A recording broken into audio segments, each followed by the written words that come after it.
નમસ્કાર, CB24 news સાથે હું રેશમા આપનું સ્વાગત કરું છું. વિદ્યાર્થીઓને મધ્યાહન ભોજનની સાથે સપ્તાહમાં એક વખત અપાતી સુખડી બંધ કરવાનો નિર્ણય લેવાયો છે. ફિટ ઇન્ડિયાના નામે તેલની માત્રા ઓછું કરવાનું કારણ ધરી માત્ર 2 જ વર્ષમાં સુખડી યોજનાનું શટર પાડી દેવાયું છે. રાજ્યની 32,230 શાળાઓના અંદાજે 38.50 લાખ જેટલા વિદ્યાર્થીઓને મધ્યાહન ભોજનની સાથે સપ્તાહમાં એક વખત અપાતી સુખડી બંધ કરવાનો નિર્ણય લેવાયો છે. ફિટ ઇન્ડિયાના નામે તેલની માત્રા ઓછું કરવાનું કારણ ધરી માત્ર 2 જ વર્ષમાં સુખડી યોજનાનું શટર પાડી દેવાયું છે. આ સાથે જ ભોજન ઉપરાંત અપાતા નાસ્તાના મેનુમાં પણ મોટો ફેરફાર કરાયો છે.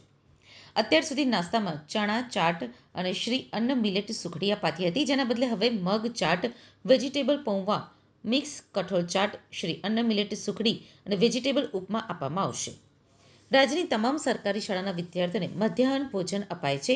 માર્ચ 2024માં રાજ્ય સરકારે ભોજન ઉપરાંત સપ્તાહમાં એક દિવસ વિદ્યાર્થીઓને સુખડી આપવા અંગે સત્તાવાર ઠરાવ પ્રસિદ્ધ કરાયો હતો. એ પછી નવેમ્બર 2024માં બપોરના ભોજન ઉપરાંત પૌષ્ટિક અલ્પાહાર આપવાની મુખ્યમંત્રી પૌષ્ટિક અલ્પાહાર યોજના શરૂ કરાઈ હતી. જોકે આ યોજનામાં ચણા ચાટ અને શ્રી અન્ન મિલેટ સુખડી આપવાનો નિર્ણય કરાયો હતો. આ પ્રમાણે છેલ્લા 2 વર્ષથી બાળકોને ભોજન અને નાસ્તો અપાતો હતો. જોકે ફરી નાસ્તાના મેનુમાં ફેરફાર કરવા સાથે સપ્તાહમાં એક દિવસ અપાતી અલાયદી સુખડીને પણ હટાવી દેવાનો નિર્ણય થયો છે. જેમાં કારણ આપ્યું છે કે ફિટ ઇન્ડિયા મૂવમેન્ટ અંતર્ગત પ્રોટીન એનર્જી રેશિયોને ધ્યાને લેતા તેલની માત્રા ઓછી કરવા બાબતે કમિટી દ્વારા ભલામણ કરાઈ હતી. એથી જ સુખડીને બંધ કરવામાં આવે છે.